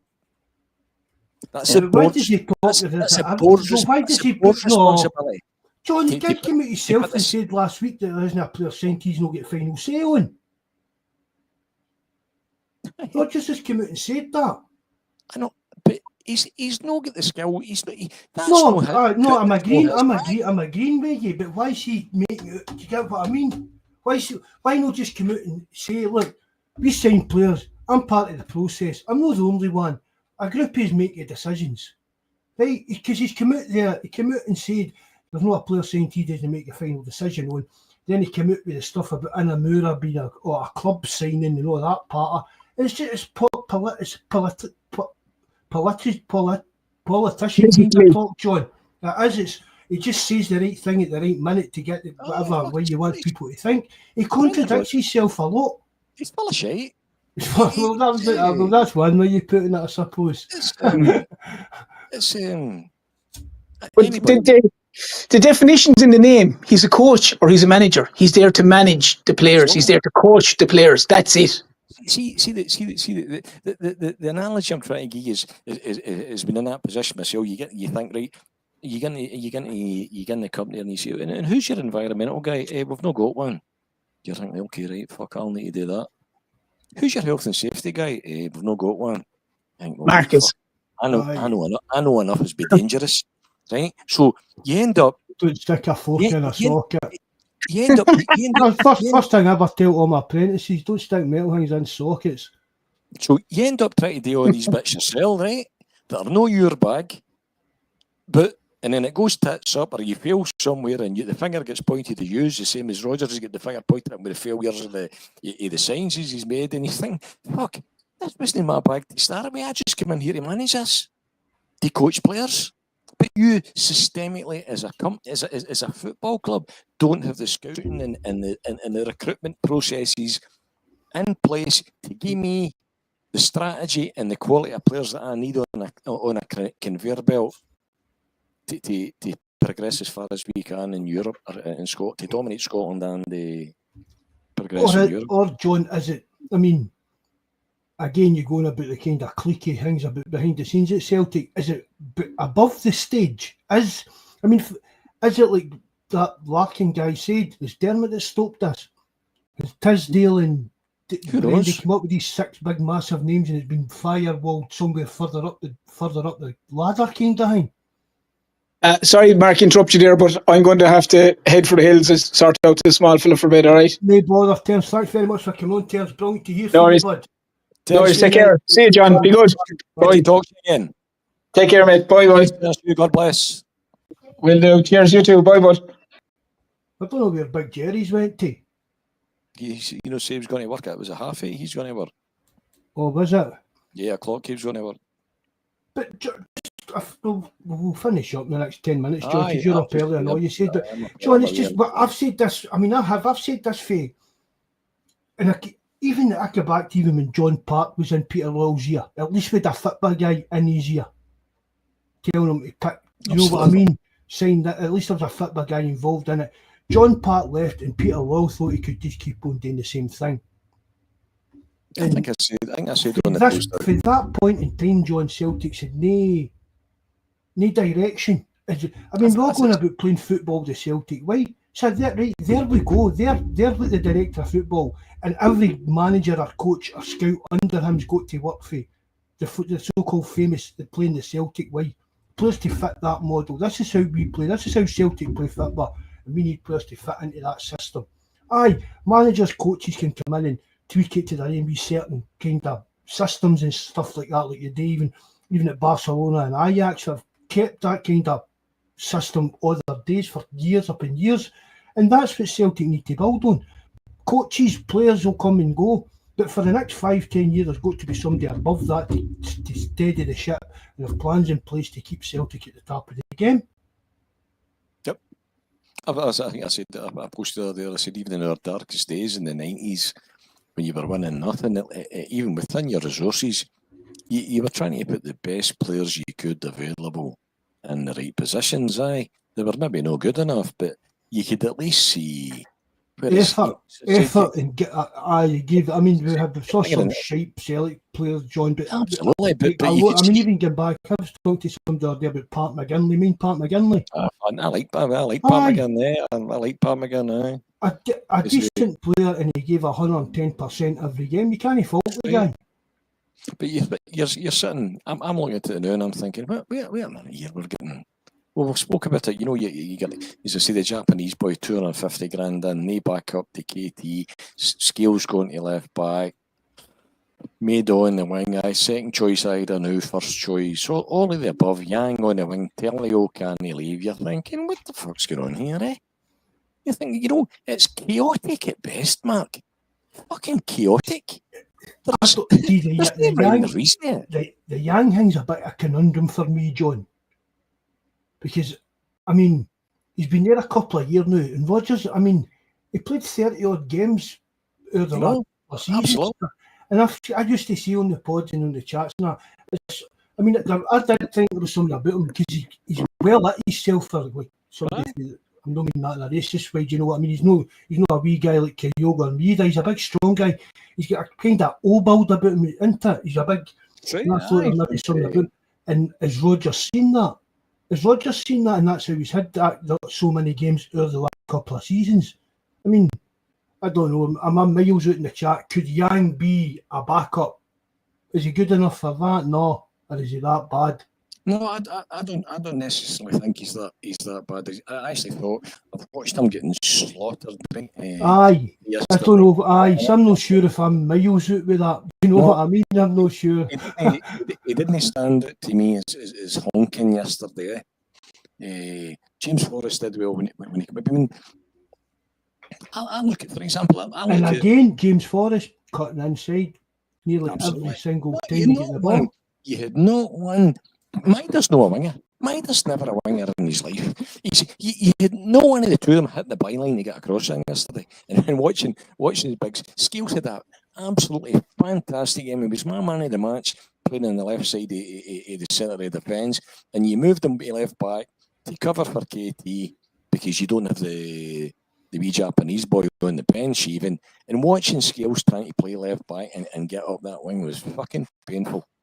Absolutely painful watching them, eh? But you don't have a winger between you that can hit the byline. So, see if you can't get to the byline, why don't you change formation? Why don't you go to 4-4-2 and forget wingers if your wingers are pitch? That's where... Go to 4-2-3-1, John. You've got number 10 at Cam and two wingers trying to break down. Yep. It's, so, no, I mean, I'm not trying to exonerate Rodgers here. I can see Rodgers' failings, but a lot of forget his ability to coach, forget his ability to manage. But in terms of recruitment, that should be his bag, and the fact that is his bag currently is down to the board's failings because of the systems and the processes and the structure that they have not put in place. Eh? I mean, it's like one of the reasons, right? And I've said this before, right? One of the reasons that I think that Rodgers, that Will was brought back to be, and it is a non-executive role, He's even phoning fucking wee poor Hugh Keevins out his bed at 2 o'clock in the morning to shout at him about saying stuff, right? But it's because he's role with that ECA. You need to be tied to a club to keep your role in that ECA, the UEFA thing, right? And he's well up with that, and that's a great thing for Celtic and a great thing for Scottish football that he's still involved in that. But it's like he must be going to these meetings with other clubs and see them when they're just all chatting, whatever they chat about, how's this, who you kind of what you's doing. You must sit and wonder, these guys are on a different planet for me. These guys are, do you know what I mean? They're talking about coaching and this jobs and people doing stuff, and Peter Law must be sitting there like that. Oh no, I'd look after that. Well, no, do you know what I mean? Michael Nicholson looks after that. Or the board decides that, or the board decides that. Ask I mean, the Barca. I meant to say this earlier when Ter was on talking about it, right? Barcelona spend €6 million a season on that Messiah. They're training, the academy, their training ground, right? That's what Barcelona spend on that. Look at the players that Barcelona's produced over the years for that. I'm not saying Celtic could produce that level of player, but that's even in the money Celtic make. Spending £5 million, investing £5 million a year in our academy is peanuts for what the money Celtic make. John, where have you went, man?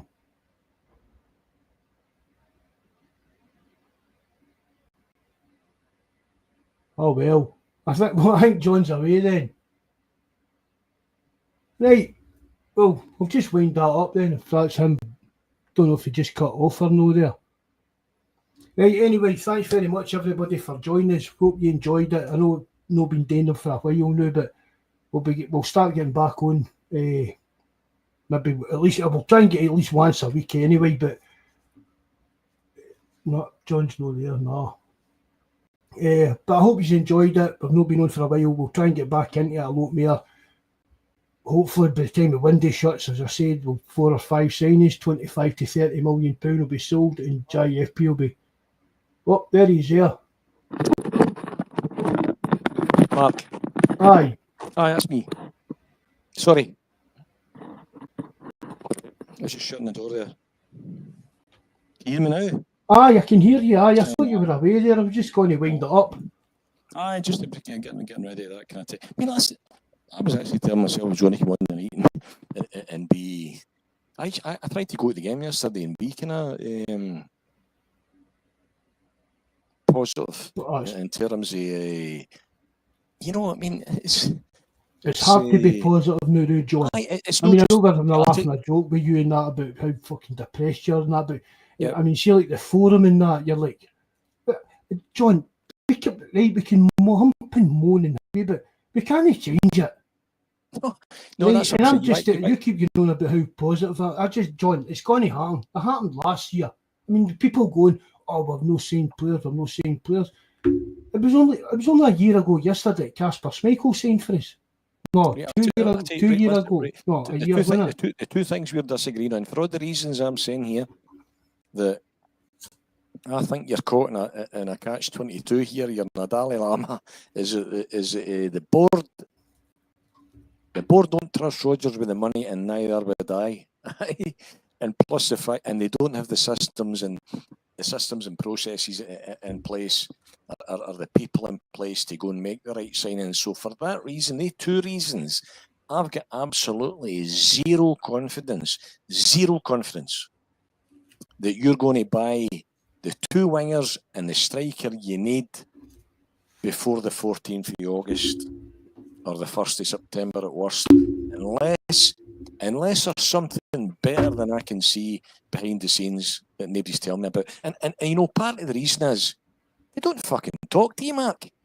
I know. You think, fucking, listen, see, let me say, you know, see if they come out and say, well, listen, they don't need to tell you, they don't need to show their hand. I don't expect them to be showing their hand and telling everybody the rest of the world how to do it. But you would like enough interaction to be satisfied that there was some kind of direction, eh? But John, we go in with, Celtic don't say anything, but other clubs seem to bring Celtic. Do you know what I mean? How many times do these kind of daft transfer stories come up that, oh, we're third first club in Scotland. Whoa, that must be Celtic. Must be. Do you know what? That's the kind of. I mean, it used to be. I mean, one of the best tactics a football agent ever used was that Celtic and Rangers were interested in a player. Yeah.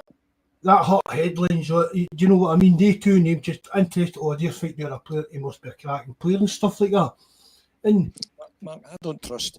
I have a quick. See, once I leave Master Sunday, I don't believe anything else I hear. That's anything I hear after I leave Master Sunday. I've got a question mark out, right?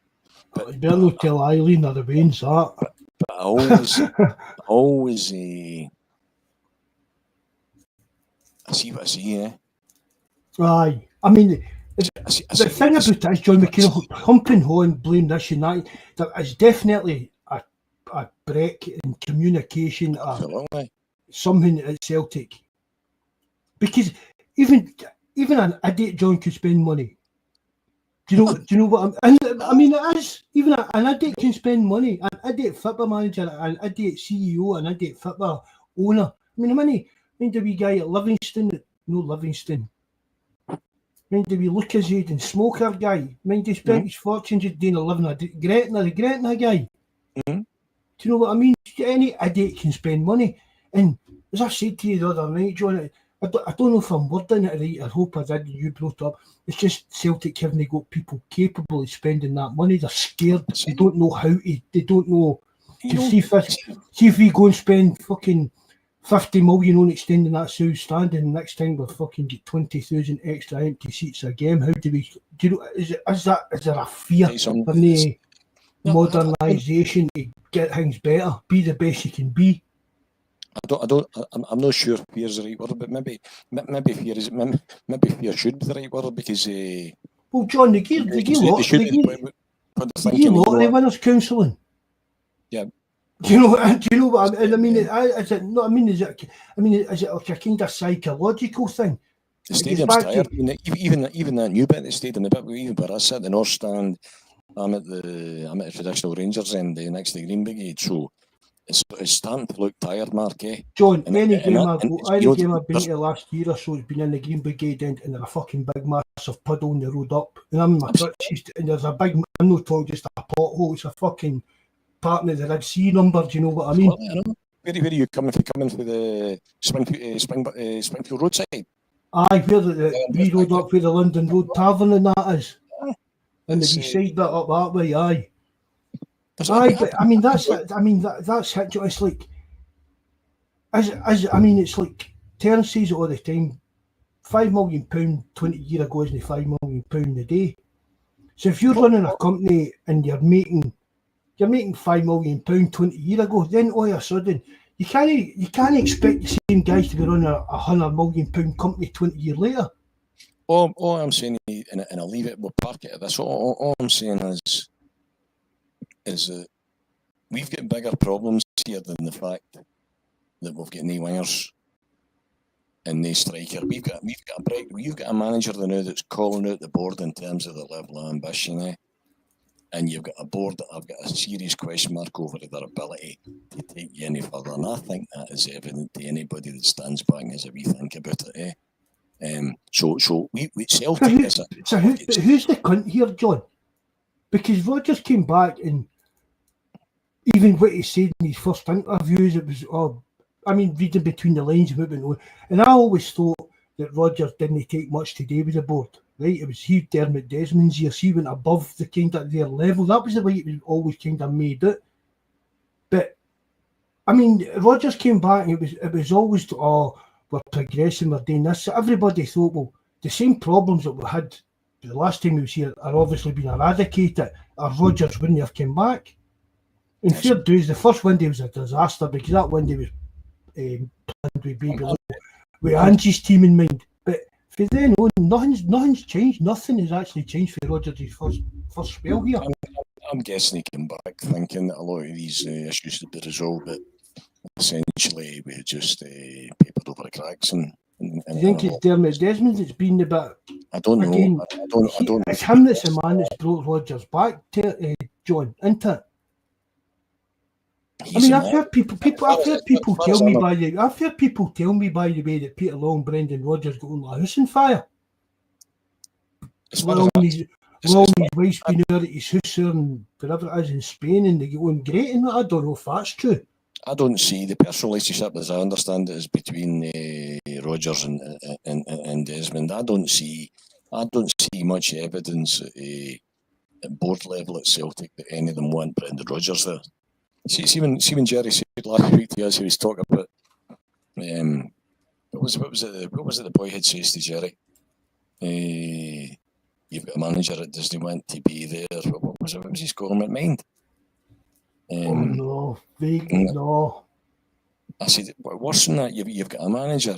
You've got a manager the board don't want him there, and that's. I mean, there's obviously an issue, as I said, when he's calling him out about maintenance or moving forward, you've got a problem. That's one bit of the problems. He sees a board that wants him to maintain where he wants to progress, and they see a manager they don't want to give. And he's right. And he's not progressing what he gave. That's my whole point on it. Mate. He's not progressed. He's not improved the team. The tactics are nothing. It's just you say my way or the highway, and that's the thing we do. So he sees a board that wants him to maintain rather than progress. They see a manager that they don't want to get another 30 million because they don't trust him based on previous performance. And in that respect, both of them are right.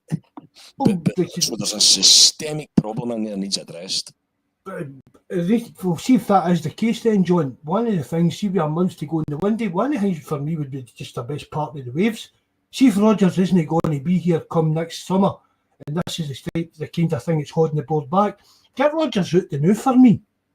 We can't just basically write off this season because Rodgers might not be here in 10 months' time. There's got to be a point, there's got to be a tipping point. Rodgers' football hasn't excited me to the extent that I would be broken hearted if he left tomorrow, like, eh? You can say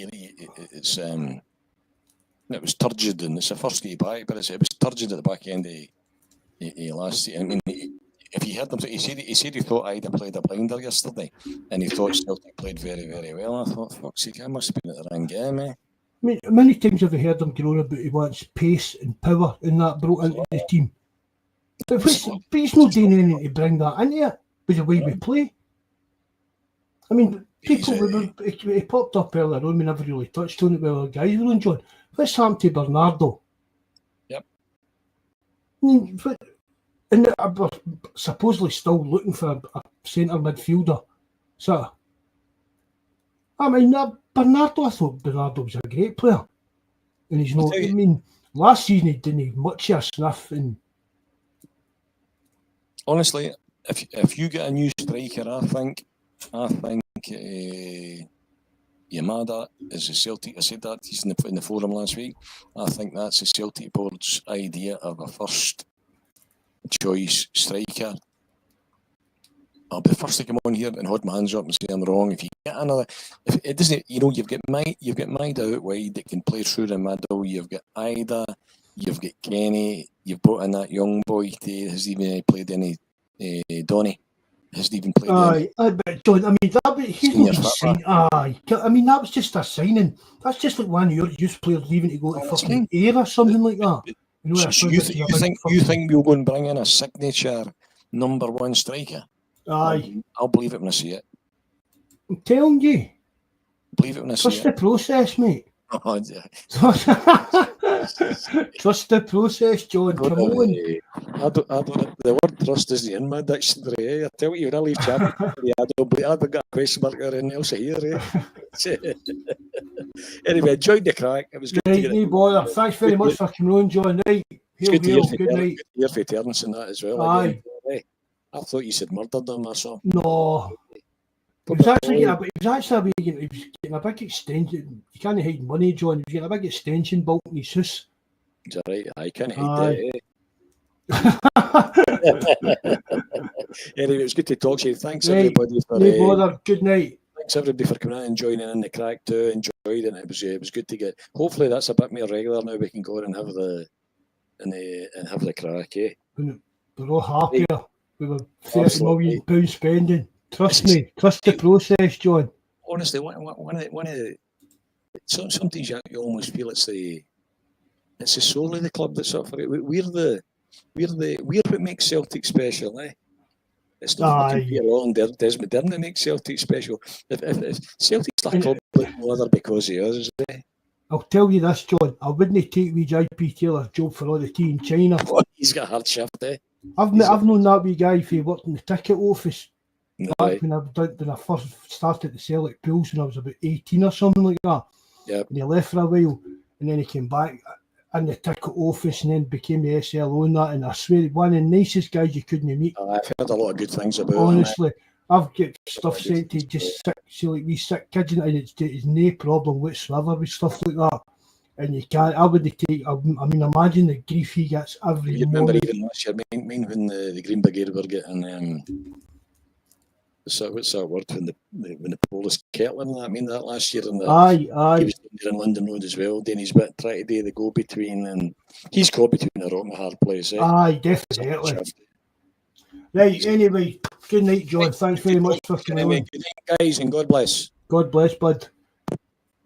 Right, well, that's us then, finally. Right, thanks very much for John, Jerry, and Terence for coming on. I hope you all enjoyed it tonight. As we've all said, we'll be more regular and get back into doing the pods more often. That's it. Hit the like button, hit the subscribe button, let people know that we're back, or if they want to listen and stuff. All the links to everything's in the box below. Hail, lads, good night, and God bless.